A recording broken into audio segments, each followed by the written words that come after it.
बिस्मिल्लाहिर्रहमानिर्रहीम। मेरे प्यारे नाजरीन और सामीन, मैं हूँ आपका भाई हाफिज़ वसी मोहम्मद ख़ान और ये है आपका जाना पहचाना यूट्यूब चैनल हाफिज़ वसी टीवी।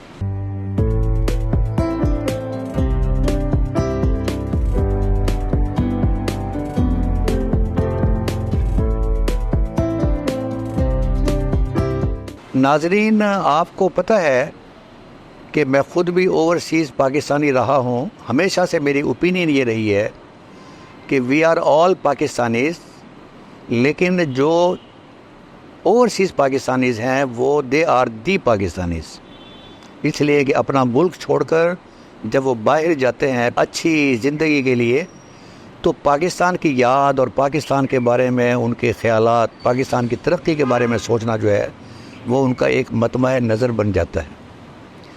तो इससे पहले कि मैं आगे चलूँ, मैं एक बात ज़रा बताना चाहता हूँ उन जज्बात का कि एक शायर ने एक बड़ी प्यारी नज़म लिखी थी, बहुत छोटी सी नज़म, और वो ये थी कि सहरा में रह के कैस ज़्यादा मज़े में है और दुनिया समझ रही है लैला मज़े में है रूह बेकरार अभी तक यजीद की, है रूह बेकरार अभी तक यजीद की, वो इसलिए कि आज भी प्यासा मज़े में है।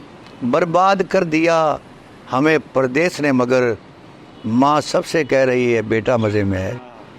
तो ये उस बेटे की हालत को आप जाने जो माँ से दूर है और वहाँ पर वो मेहनत करता है इस बात के लिए कि मेरा मुल्क जो है वो बेहतर माशी तौर पर उसकी मुस्तहकम हो और उसकी हालत बेहतर हो। तो आज मेरे मेहमान हैं यूरोपीय यूनियन में रोज़नामा जंग के कॉरेस्पॉन्डेंट, जो 3 ममालिक को रिप्रेजेंट करते हैं यूरोपीय यूनियन के। एक नीदरलैंड है, एक ब्रसल्स है और एक बेल्जियम है, हाफिज़ उनीब राशिद साहब। तो मैं उनको वेलकम करता हूँ। बड़ी मुश्किल में ये मेरे हाथ आए हैं। मैं इसलिए आपसे इनका तारुफ़ करवाना चाहता हूँ कि इन्हें बाहर रहकर पाकिस्तान के बारे में जो ख़बरें मिलती हैं उस पर इनके जज्बात पर क्या असर पड़ता है, और ये पाकिस्तान की तरक्की देखना चाहते हैं और ये उन ममालिक की तरक्की को पाकिस्तान की तरक्की के साथ अक्सर व पेशतर मुवाजना करते रहते हैं। और वही जो कुछ इन्होंने वहाँ पर एग्रीकल्चर के बारे में देखा है, वही ये पाकिस्तान में जंग चिन्योट रोड पर इनका रकबा है, वहाँ पर ये काश्तकारी भी करते हैं। तो मैं इनको वेलकम करता हूँ अपने इस प्रोग्राम में। हाफिज़ साहब, अल्लाह ताला आपको ज़िंदगी दे, अल्लाह आपको खुश रखे और अल्लाह आपको सलामती दे। इसलिए कि जब लोग घर से बाहर होते हैं तो बुज़ुर्ग जो हैं उनको दुआएं यही दिया करते हैं कि जब आप वापस आएँ सलामती के साथ वापस आएँ। बहुत शुक्रिया हाफिज़ साहब, बहुत शुक्रिया इन दुआओं का। ये इनका कोई नेमुल बदल नहीं है और हमेशा जो है वो हमें यही सिखाया गया है कि दुआ लो। तो आपने इतनी दुआएं दी, मैं बेहद शुक्रगुजार हूँ आपका। Thank you very much. हाफिज़ साहब का ताल्लुक़ बुनियादी तौर पर जेलों से है, सहाफ़त से और सियासत से इनका ताल्लुक़ रहा है, और ये आजकल गहरी नज़र रखते हैं पाकिस्तान के माशियात पर, ज़राअत पर, और गहरी नज़र रखते हैं यूरोपीय यूनियन में होने वाली माशी तरक्की और ज़राअत की तरक्की।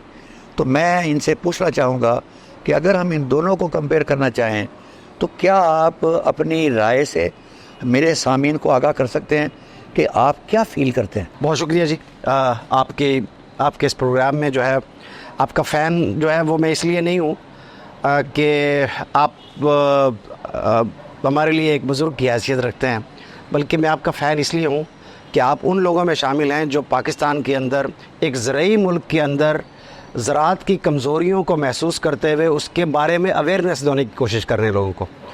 तो ये कोई मामूली काम नहीं है, और स्पेशली एक ऐसे समाज में जहाँ पे कॉन्फ्लिक्ट है, जो लेबर है यानी इस ज़राअत में काम करने वाली लेबर, और साइंस तो वैसे ही हमारे यहाँ नहीं है लेकिन जितनी भी है उसके दरमियान ये एक बहुत बड़ा कन्फ्लिक्ट है। अभी लोगों को बहुत सी बुनियादी बातों का आप जैसे लोगों के ज़रिए इल्म हो रहा है, पौधों की तादाद क्या होनी चाहिए, तो ये सारी चीज़ें जो है मेरा ताल्लुक़ जो है वो हाफिज़ साहब एक जहाँ पे मैं इस वक्त मुकीम हूँ, नीदरलैंड एक बहुत एक क्लासिक एग्ज़ाम्पल है दुनिया के अंदर जिसने अपने नेचुरल रिसोर्सेज के साथ यानी ज़राअत के ज़रिए उसने तरक्की की है।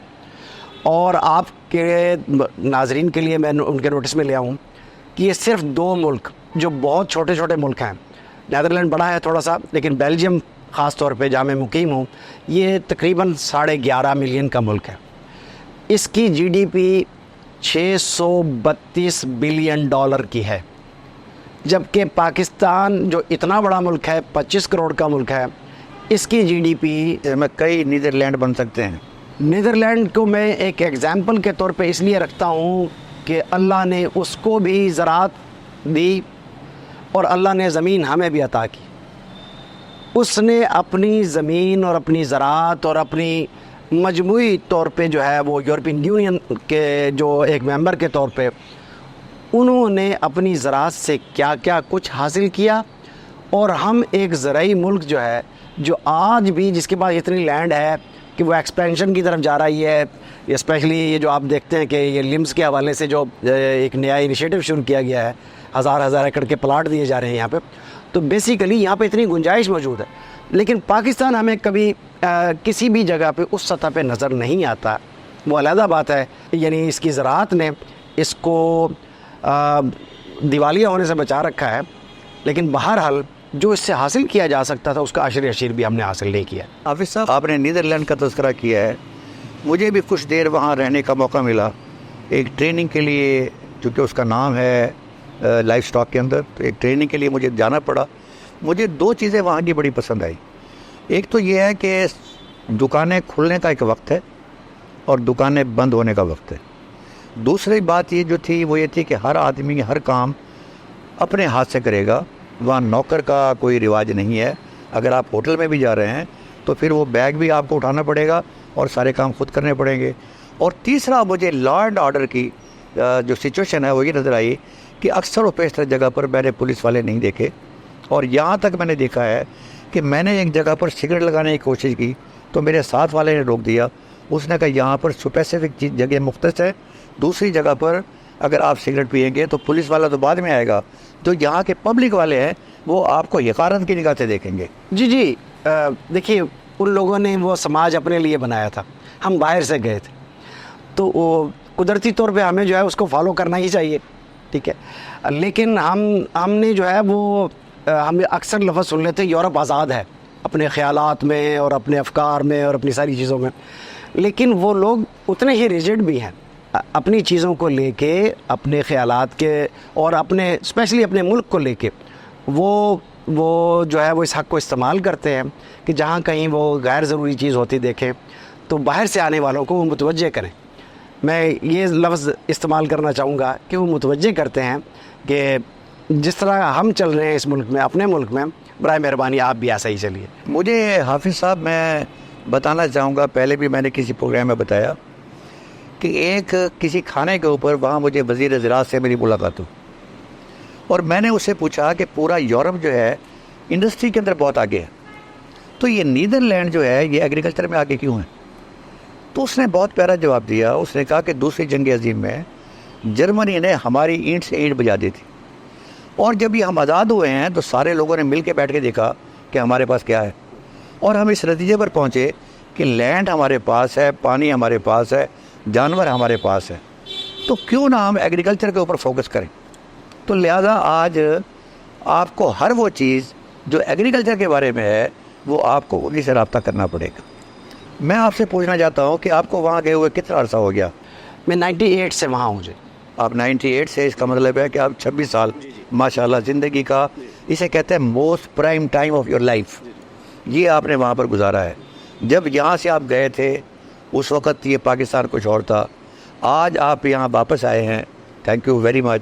तो मुझे बताइएगा कि आप क्या महसूस करते हैं उस वक्त के पाकिस्तान में और आज के ख़ास तौर पर माशी तरक्की के हवाले से और ज़रूरी तरक्की के हवाले से? डॉक्टर साहब, इसकी 2 लहरें होती हैं आप सब।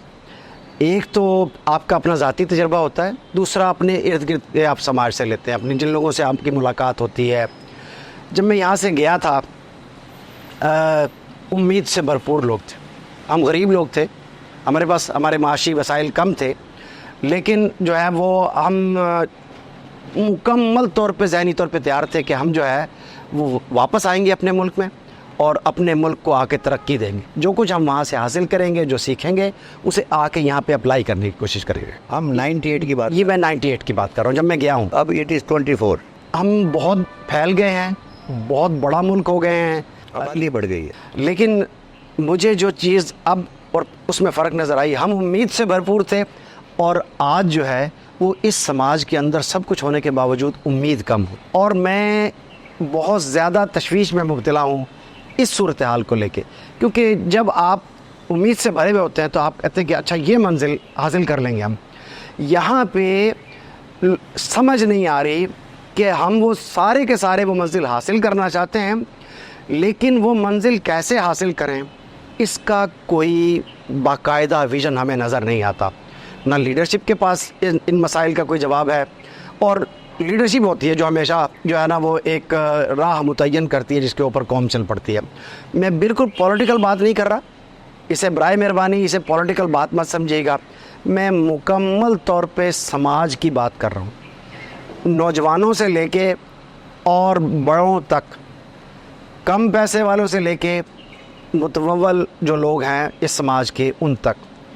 इस वक्त जो कुछ जिस तरीके से बीत रहा है यहाँ पे, वो मेरे लिए बड़ा हैरान कुन है, और ये वो चीज़ है कि जो मुझे ज़्यादा तशवीश में मुब्तला कर। 98 में आप पुरुम्मीद थे, हर तरफ आपको उम्मीद नज़र आती थी, और आपका ख्याल ये था कि आप ज़रा दुनिया से सीख के और कुछ पैसा कमा के वापस पाकिस्तान आएंगे। अब ये 26 साल के आने के बाद आपकी जो फीलिंग है वो ये है कि आपने ये देखा है कि अब यहाँ आम पाकिस्तानियों में उम्मीद की बजाय कन्फ्यूजन ज़्यादा है, यानी कि लोग ज़्यादा कन्फ्यूज़ हैं कि हमने करना क्या है, हमारा मकसद क्या है, हमने आगे तरक्की कैसे करनी है, ज़िंदा कैसे रहना है, ज़िंदा रहने का टैक्स कैसे अदा करना है।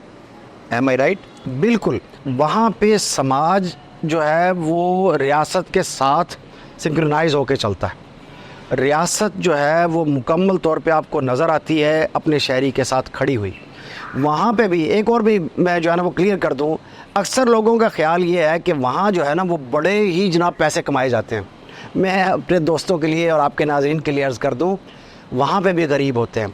वहाँ पे भी जो तनख्वाहदार लोग हैं 15 तारीख को उनकी तनख्वाह ख़त्म हो जाती है। वहाँ पे भी जो है वो उनके जो भी जिस तरह यहाँ के चैलेंजेस हैं वो वहाँ पे भी लोगों को पेश आते हैं। मसला सिर्फ एक ही जगह है, जहाँ पे भी इज्तमाई सवाल आता है वहाँ रियासत किसी को गरीब होने का एहसास नहीं होने देती। ये वो एहसास है जो वहाँ पे क्लास नहीं पैदा होने देता। अमीर अमीर है, वहाँ पे भी अमीर है, उसके पास पैसे हैं, उसके पास गाड़ियाँ हैं, उसके पास बंगले हैं, ठीक है, लेकिन वो लामहदूद नहीं है। वो कुछ भी करेगा, वो अपना उसका टैक्स देगा, लेकिन रियासत आम अपने शहरी को गरीब होने का एहसास नहीं होने देती। यहाँ पे हर चीज़ शहरी को ख़ुद करनी है, उसे अपनी तालीम भी ख़ुद हासिल करनी है, उसे अपना जो सेहत का निज़ाम है, जो भी उसे ज़रा सा भी कोई मसला पेश आ जाए। मैं हैरान रह गया, मैं अक्सर लोगों को जब वो शिकायत करते हैं, और सच बात यह है कि मदद भरी नज़रों से कई दफ़ा आपकी तरफ मुतवज्जे होते हैं, मुँह से ना भी कहें तो उसकी रीज़न सिर्फ़ एक ही होती है कि वो घबराते हैं कि एक हॉस्पिटल अगर हम जाएंगे तो पता नहीं हमारे कितने पैसे खर्च हो जाएंगे। यानी ये खौफ उन्हें हॉस्पिटल नहीं जाने देता। तो यहाँ पे जाके आपको एहसास होता है कि रियासत अपने शहरी के साथ नहीं खड़ी हुई उस तरीके से। सर ये मैं तो बहुत खुश हूँ आपसे, और यहाँ पर जो गवर्नमेंट ने ओवरसीज़ पाकिस्तानी फाउंडेशन बनाई हुई है, जिसका काम ये है कि जो पाकिस्तानी बाहर काम कर रहे हैं वो पाकिस्तान में इन्वेस्टमेंट करें, पाकिस्तान में पैसा लगाएं, टेक्नोलॉजी बाहर से लेकर आएँ। आप कैसे देखते हैं इस गवर्नमेंट के इनिशिएटिव को? ये इनिशिएटिव तो बड़ा पुराना है, but it is going on. कोई भी ऐसी गवर्नमेंट नहीं आई जिसने उसको डिसऑन किया हो। आप क्या देखते हैं, आपका ज़ाती तजर्बा क्या है, क्योंकि आपका ताल्लुक़ तो सहाफ़त से भी है। देखिए, जब ये सिलसिला शुरू हुआ तो हमारे लोग वापस अपने वतन की तरफ जब भी लौटने की ख्वाहिश हुई तो लामहाला यहाँ फैमिलीज़ थी हमारी, हमारे माँ बाप थे, हमारे घर थे, बहन भाई थे। तो सबसे पहली चीज़ जो होती है वो ये होती है कि अच्छा अपने लोगों को कुछ सहूलत दे दें, उनका किचन आसानी के साथ चलना शुरू हो जाए। ये पहली हमारी जो है ना रिक्वायरमेंट होती है जो ओवरसीज़ चले जाते हैं। उसके बाद जो अगली ख्वाहिश जो होती है वो ये है कि अच्छा अब फैमिली के अंदर जो लोग मौजूद हैं उनकी फलाह के लिए और क्या करें। तो अगला जो चैलेंज होता है वो ये होता है कि किस तरीके से इनके कारोबार के लिए जो है ना वो हम कुछ इन्वेस्ट करें। तो पाकिस्तान की कम किस्मती ये रही है कि ओवरसीज़ के लिए यहाँ पे सिर्फ़ और सिर्फ प्लाट रखे हैं, हाउसिंग कॉलोनियाँ कट रही हैं और उसके अंदर ओवरसीज़ ब्लॉक है। उन्हें कहा यह जा रहा है कि आइए, यानी जो पैसा माशी तरक्की के किसी प्रोजेक्ट में इस्तेमाल होना था वो ओवरसीज़ का इस पूरे आज ने, यानी हमने ये किया है कि आने वाले को कहा कि आप प्लाट लें, अच्छी जगह पे घर बनाएं और इस तरह आपका ये घर कीमती भी होता चला जाएगा, कल को आप इसको सेल भी कर लेंगे, ठीक है ना। फिर नई नई सोसाइटियाँ आ गई। तो किसी भी ऐसे प्रोजेक्ट में ओवरसीज़ को इन्वॉल्व नहीं किया गया जो प्रोडक्टिव प्रोजेक्ट हो और जिसके ज़रिए लोगों को रोज़गार में असर हो। क्योंकि नई नस्ल का हम 4% की रफ़्तार से जो है ना, डाटा कहता है 2%, लेकिन अगर अपनी आबादी को देखें और कुछ लोगों का कहना यह है कि 4% की रफ़्तार से हम आगे बढ़ रहे हैं। तो 4% की रफ़्तार से बढ़ने वाले समाज को उसी रफ़्तार से रोज़गार दरकार है। रोज़गार का यहाँ कोई मैन्युफैक्चरिंग ही ख़त्म कर ली हमने। अब हमारे यहाँ जो है ये जो हमारा इंपोर्ट का बिल जो बढ़ जाता है, ये बढ़ता क्यों है? क्योंकि हमने सारी चीज़ें तो बाहर से मंगवाना शुरू कर। खाने वाले भी ज़्यादा हो गए ना। मुझे आप ये बताइएगा कि एक ओवरसीज़ पाकिस्तानी फाउंडेशन एक कार्ड देती है, उस कार्ड का मतलब असल ये बताया जाता है कि जो हमारे ओवरसीज़ पाकिस्तानी आएँ, अगर यहाँ पाकिस्तान में उनको कोई प्रॉब्लम हो, थाने के अंदर, कचहरी में, डीसी ऑफिस के ऊपर, तो कोई तजुर्बा ऐसा हुआ है कि भाई आपकी जेब में वो ओवरसीज़ कार्ड है और आपने दिखाया हो और तहसीलदार ने कहा हो कि जी आ जाए, पहले नंबर पर आप आ जाए, मैं आपकी बात सुन लेता हूँ। आपका तजुर्बा क्या कहता है? एक जर्नलिस्ट के तौर पे मेरे पास जो पहली स्टोरीज आती हैं वो ये होती है कि हमारे प्लाटों पे कब्ज़े हो गए, फ़लाँ मसला हो गया। तो मसाइल जो हैं वो ओवरसीज़ को सबसे ज़्यादा, क्योंकि उनके पास प्रॉब्लम एक और भी है, उनके पास यहाँ आने के बाद बहुत कम वक्त होता है। तो यहाँ एक बाकायदा एक ट्रेंड वजूद में आ गया है कि इन्होंने तो यहाँ रहना नहीं है, तो ये जो कुछ भी कर रहे हैं उसके बाद कहीं ना कहीं वो उनको चैलेंज आ जाता है, और उनके चाहे प्लाट के कब्ज़े की सूरत में हो या दूसरे मसाइल हों उनके।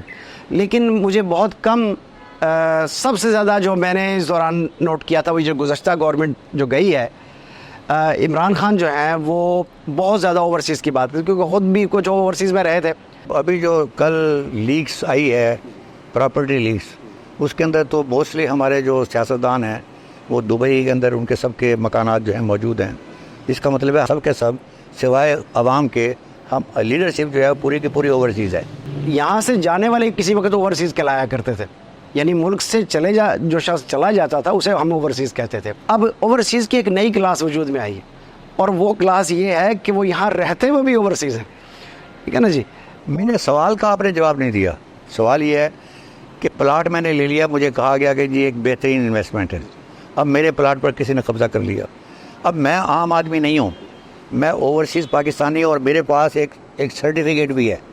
मैं वो लेकर किसी अदालत में जाता हूँ या किसी थाने में जाता हूँ, आपके जो माशाल्लाह आपके ताल्लुकात बहुत ज़्यादा हैं, आपके पास कोई रिपोर्ट है कि वो उसको ऑनर किया गया और उसके नतीजे के अंदर मेरा जो काम है वो जल्द से जल्द प्रायोरिटी के ऊपर वो हल हो गया हो। अच्छा, इसके छोटे छोटे इन कोशिशों के छोटे छोटे पैचेज हमें नज़र आते हैं, लेकिन ये कोई बाकायदा कोशिश का हिस्सा नहीं लगता।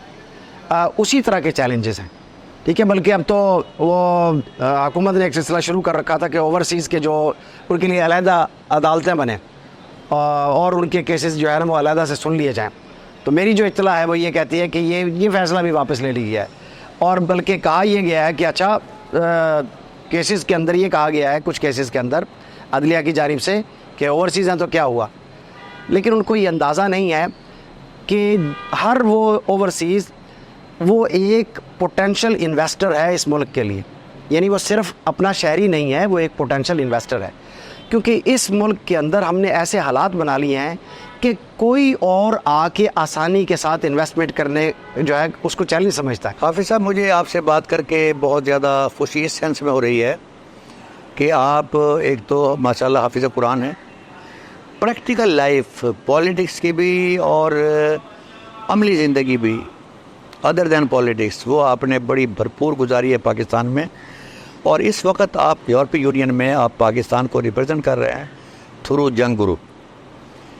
तो मैं आपसे पूछना चाहता हूँ कि 98 में आपने पाकिस्तान छोड़ा, उम्मीदों से भरा हुआ पाकिस्तान, और 24 में आए, तो ये आपकी फीलिंग है, और ऐन मुमकिन है कि दूसरों की फीलिंग आपसे भी ज़्यादा सख्त हो या वो थोड़े से माइल्ड हो। अब मुझे आप ये बताइएगा कि 98 का पाकिस्तान नहीं, मैं वो 47 में जो जिस जज्बे के साथ पाकिस्तान बना था कि जहाँ वो रियासत माँ की जैसी होगी, तो आप क्या 3 चीज़ें सजेस्ट करते हैं कि अगर ये काम यहाँ पाकिस्तान में हो जाए तो पाकिस्तान इस दुनिया के अंदर एक बहिश्त का रूप पेश करेगा? एग्जाम्पल के साथ हम अपनी बात करें, मैं यहाँ आया, आने के बाद जो है ना वो कुछ ज़रात की बात हम बाद में करेंगे, क्योंकि आप जानते हैं कि मेरा जो इशू है वो यहाँ आने का एक मसला ये भी होता है कि हमारा जो रकबा है उसके ऊपर लेकिन मैं कराची चला गया, 1 हफ़्ते के लिए मैं कराची गया। तो पहली डायरेक्शन कराची के शहरी के तौर पे मुझे जो अपने घर से मिली, जिस घर में मेरे क़याम पज़ीर था, वो ये था कि अपना कीमती फ़ोन घर रख के जाइएगा। अच्छा, मेरे पास एक ही फ़ोन है और उसी के अंदर दुनिया भर के कॉन्टैक्ट्स हैं। पूरे यूरोप में मैं फिरता हूँ, मुझे कभी फ़ोन गुमने जो है ना, फ़ोन चोरी होने का कभी ख़दशा नहीं हुआ। और वो भी छीने जाने का इज़्ज़त के साथ नहीं, ज़बरदस्ती छीने जाने का। आप ये समझें, जब मेरा वो छीना जा रहा है, साथ में इंसल्ट भी हो रही है मेरी। और उसका मैं जो अक्सर राइड ले लेता, किसी वक्त जो घर की गाड़ी दस्तयाब ना होती तो मैं राइड ले लिया करता, ताकि हम इस तरह समाज को देख भी सकें। तो हर ड्राइवर ने टैक्सी में सामने बोर्ड के ऊपर वो लगा हुआ होता है फ़ोन। पूरी दुनिया में आप चले जाएं, तो यूरोप हो, अमेरिका हो, जहाँ मर्जी हो, तो सामने ड्राइवर जो है अगर उसे किसी जगह लगाना पड़ा तो सामने लगा हुआ होगा उसका फ़ोन। ठीक है, हमारे यहाँ पे हर एक ड्राइवर की मैंने लातों के दरमियान छुपा हुआ देखा। तो मैं उनसे पूछता कि क्या मसला है, आप इसे सामने क्यों नहीं लगाते, आपको तो चैलेंज है, खुदा ना खास्ता आप ड्राइव सही ना कर रहे हैं। तो कहते भाई जी, बात यह है कि ये रोज़ाना फ़ोन लिया नहीं जा सकता, लेकिन रोज़ाना फ़ोन छीन सकता है। तो हम कोशिश करते हैं कि किसी भी तरह छुप छुपा के। तो लॉ एंड ऑर्डर, पहली चीज़ जो आप महसूस करते हैं वो है कि लॉ एंड ऑर्डर हो। मैं अगर फ़ोन लेके जा रहा हूँ तो मैं इंशाल्लाह ताला वापस भी फ़ोन के साथ ही आऊँगा। तसव्वुर कीजिए कि मेरी जगह जो है ना कोई पीटर आया है जो दुनिया देखने का ख्वाहिशमंद है, पाकिस्तान आ गया है। अगर उस तक ये मैसेज चला जाए, और मैं इसलिए एक बात इसके साथ जुड़ी हुई ख़ास तौर पे कहना चाहता हूँ कि दुनिया की मईशत को अगर आप उसके दायरे को देखें तो वो सबसे पहले सियाहत से शुरू हुआ। यानी लोग किसी मुल्क में गए, उस मुल्क में जाके उन्होंने देखा, उसके समाज को समझा, और फिर उसके बाद उसके जहन में कोई आइडिया आया जो उसके मुल्क में था या किसी और जगह उसने देखा था, उसने कहा ओए यहाँ तो बिज़नेस अपॉर्चुनिटी भी है, लाएं इसको करें। तो यही पूरी दुनिया का दस्तूर। तो ये पहली बात, law and order. Law and what next? आप ये देखिए कि लास्ट टाइम जब मैं आया यहाँ पे, उस वक़्त चावल हमने काश्त किया था। उस वक़्त पूरी तरह एक कैंपेन चल रही थी पंजाब में और मेरे इलाके में कि गंदम लगाइए। अब यहाँ मेरा रोल जो है ना वो जो डायरेक्ट जो काश्तकार वाला रोल भी आ गया कि उसके अंदर बहुत ज़ोरदार कैंपेन थी वो कि गंदम लगाइए। इस वजह से लगाइए क्योंकि हमें इसको अब इंपोर्ट नहीं एक्सपोर्ट करना है। अब मैं जब आया हूँ इसकी बर्दाश्त के वक़्त, तो अब मेरी गंदम का कोई ख़रीदार नहीं है। तो रियासत ने जो है जो पैगाम या लोगों को मुतवज्जे किया, लोगों ने भरपूर उसके ऊपर रिस्पांस दिया। वो जो तरक्की की बात हम कर रहे थे पहले, और वो क्या क्या चीज़ें उसके अंदर जो कमी है, इस वक्त सिचुएशन ऐसा मुझे लगता है कि कहीं कोई इदारा मौजूद नहीं, कोई एक भी इदारा ऐसा नहीं है कि जो हमें गाइड कर सके कि इस सूरत हाल में हम क्या करें। 2800 रेट था, आज मैंने मालूम किया है 2600 रेट है और उसका कोई ख़रीदार नहीं है मेरे इलाके में। तो अगर तो वो उस वक़्त हुकूमत की वो तहरीक थी, उसकी वो कैंपेन थी, तो वो हुकूमत जो है वो उसके बाद क्या फौत हो गई? नहीं, वो मेरा ख्याल है हुकूमत तो मौजूद है। वो जो आपने एक दरमियान में इस्तेमाल किया था ना कि बहैसियत अदारा हमारी जो मनसूबाबंदी नहीं है, क्योंकि ऐन उस मौके पे जब फसल आने वाली थी तो ये बाहर से भी गंदम मंगवा ली गई है, इसलिए कि वहाँ मिलता है कमीशन। वो हर आदमी जो जाने वाला है वो साइन करने के उसको पैसे मिलते हैं। लिहाजा उसने कहा बाबर व ऐश पोश आलम दोबारा नेर कि ये जो हाथ में आता है इसको तो पकड़ो, और अल्टीमेटली पाकिस्तान को भुगतना पड़ा और पाकिस्तानी किसान को भुगतना पड़ा।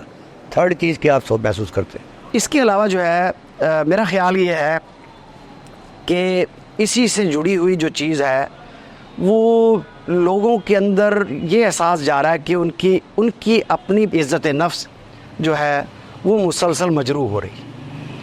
उसके मुख्तलिफ अंदाज़ हैं। कोई किसी चैलेंज को लेके जो है ना वो मजरूह हो रहा है, कोई किसी, क्योंकि रास्ता नहीं नज़र नहीं आता।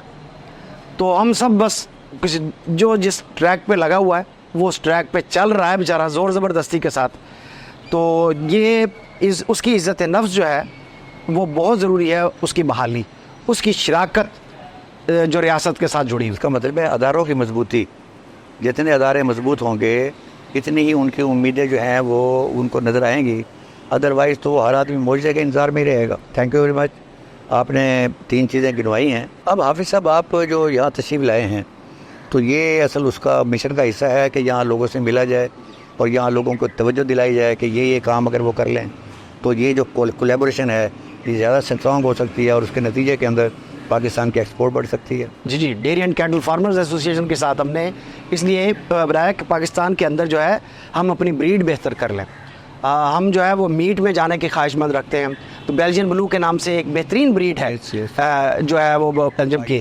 हमने उसके ऊपर बहुत काम किया, कंपनियों को तैयार किया, यहाँ लेके आए। मेरे कुदरती तौर पे अल्लाह ने मेरी इज़्ज़त रखनी थी तो मैं एनिमल हस्बेंड्री कमिश्नर साहब के पास चला गया तो उन्होंने मुझे आगाह किया कि ये ब्रीड बैन है पाकिस्तान में। तो अब क्या है, यहाँ पे सब कुछ मौजूद है इस मुल्क में। उन मुल्कों ने तरक्की की है कि उनका जो भी काम शुरू होता है वो यूनिवर्सिटी से शुरू होता है, यानी एकेडेमिया सबसे पहले आती है और वो रिसर्च करती है और वो रिसर्च जो है वो इख्तियार करते हैं हमारे लोग और उसके बाद तरक्की होती है। यहाँ पे एकेडेमिया और जो फील्ड के लोग हैं उनका आपस में कोई कोलैबोरेशन मुझे नज़र नहीं आता। ये अब आके कुछ छोटी छोटी एक्टिविटीज़ शुरू हुई हैं। मैं अभी एक PSE ने एक बहुत अच्छी यहाँ पे एक्सपो मुनक्किद की है, मैं उसमें शरीक हुआ तो कुछ खुशी के लम्हात में अल्हम्दुलिल्लाह। मैं तो डरा हुआ था कि 98 में जो आपने उम्मीदें देखी हैं और उसके बाद जो आपने कन्फ्यूज़ नेशन देखी है, ये सारी कहानी सुनने के बाद मैं अल्लाह ताला का शुक्र अदा करता हूँ कि आपको कहीं उम्मीद जो है वो नज़र आई है। अल्लाह ताला करे कि ये आपकी उम्मीद बढ़ाए, हम सब पाकिस्तानियों की उम्मीद बढ़ाए। हम लोग सब ओवरसीज़ पाकिस्तानियों के साथ हैं। जैसा आप चाहते हैं वैसा ही पाकिस्तान हमें भी चाहिए। तो आज मैं आपसे रुखसत चाहता हूँ। इंशाअल्लाह ताला अगली मरतबा किसी और मेहमान के साथ आपके साथ हाज़िर होंगे। उस वक़्त तक वमा अलैना इल्लल बलागुल।